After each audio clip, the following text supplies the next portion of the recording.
আসসালামু আলাইকুম। বর্তমানে ভারতীয় মেডিকেল ভিসা প্রসেসিং করা অনেক কষ্টকর হয়ে গেছে।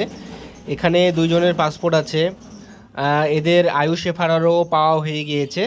তো মেডিকেল ভিসার অ্যাপয়েন্টমেন্ট ডেটের জন্য আর কি অপেক্ষা করছে। আর এখানে আরও দুইটা পাসপোর্ট আছে, এদের আয়ুষ এফআরআরও হয়ে গেছে এবং আজকে মেডিকেল ভিসার অ্যাপয়েন্টমেন্ট ডেট পেয়েছে। এবং এদের মেডিকেলের কাগজ দেখুন কতগুলো, এগুলো সব মেডিকেলের কাগজ। এটা হচ্ছে ভিসা ফর্মের কাগজ। তো এদের আগামীকালকে আইভ্যাকে জমা আছে, এদের আজকে ডেট পাওয়া গেছে। তো গত 2-3 দিনে আমি মোটামুটি 10 থেকে 12টার মতন ফাইল জমা করেছি।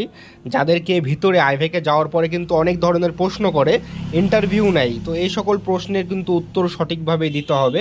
আইভ্যাকে যদি ইন্টারভিউটা আপনার খারাপ হয় তাহলে কিন্তু এটার প্রভাব আপনার ভিসা পাওয়ার ক্ষেত্রে পড়তে পারে।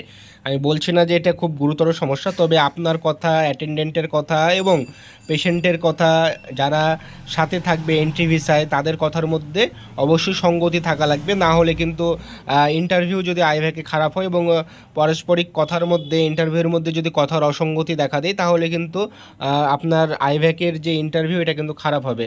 আর অবশ্যই পেশেন্ট অ্যাটেন্ডেন্টের কথার মধ্যে মিল থাকা লাগবে। এছাড়াও বেশ কয়েক ধরনের প্রশ্ন করে আইভ্যাকের মধ্যে। তো পরবর্তীতে আবার সেগুলো নিয়ে কথা বলবো নি। ধন্যবাদ। আসসালামু আলাইকুম।